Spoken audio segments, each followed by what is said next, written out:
सगळीजणं घरात धुमाळी करतात आणि आमचे पप्पा परड्यात करायल्यात. परड्यात म्हणजे परसवात.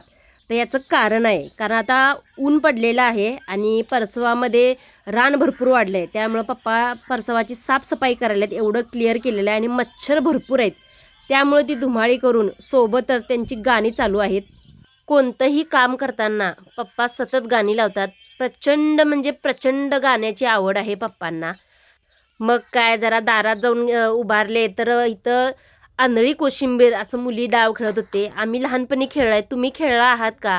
आता हे जे खेळ आहेत हे लुप्त झालेले आहेत, कारण आता मोबाईलचा जमाना आल्यामुळं हे जे लपंडाव म्हणा, छक्कावंटी म्हणा, छप्पी म्हणा, हे जे खेळ होते हे आमच्या बालपणीचे खेळ आता ते आमच्याच बालपणीचे राहिलेले आहेत. चुकूनच कुठंतरी अपवादमध्ये हे मुलं खेळतात. तर इथं तेच खेळत आहे. माझ्या लहानपणीच्या आठवणी ताज्या झाल्या इथं. जा पुढं पुढं जा पुढं जा.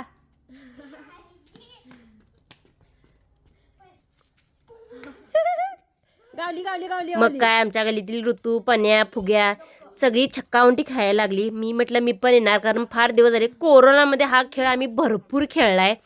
तुमच्याकडे या खेळाला काय म्हणतात मला नक्की कमेंटमध्ये सांगा. आम्ही याला छक्कावंटी म्हणतोय.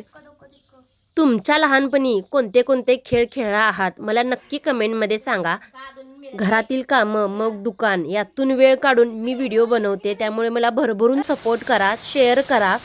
दिवसभर मस्त ऊन पडलं होतं आणि अचानकच वातावरण सगळं ढगाळ झालं आणि भरपूर पाऊस पडला. तब्बल 2 तास पाऊस पडलेला आहे. तुमच्याकडे पण पडला का हो?